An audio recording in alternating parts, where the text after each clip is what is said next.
In today's video, I'm going to teach you how to grant access to your Google Merchant Center Next account, specifically how to add a user to it.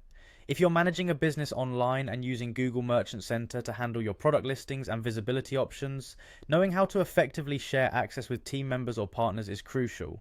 So let's dive right in. First, open up your preferred web browser. In the address bar, type in www.google.com/retail and hit enter.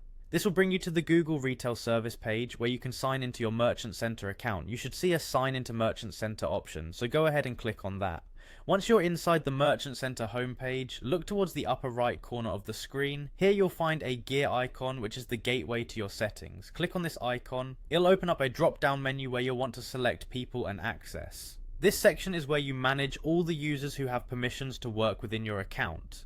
After selecting People and Access, you'll see an option that says Plus Add Person. Click on this button as it will allow you to begin the process of inviting a new user to your account. When prompted, enter the email address of the person you wish to add.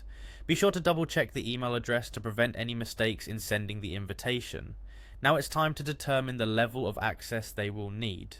Google Merchant Center next provides two main types of access. The first is admin access.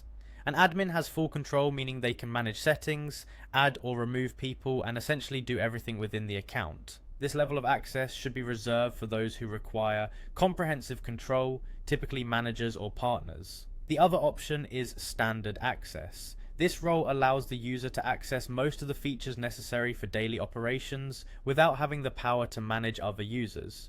You might choose this option for employees who need to work with product listings without altering account management settings. Once you've decided on the appropriate level of access, click Save to finalize the process. After doing so, the person you've added will receive an email invitation from Google Merchant Center. They need to accept this invitation in their email to activate their access to your account. Encourage them to check their inbox and possibly their spam folder if they don't see it immediately.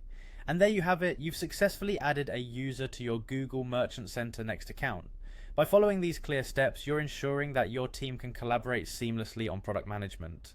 Thank you for watching, and I hope this guide has been helpful in mastering the management of your Google Merchant Center account.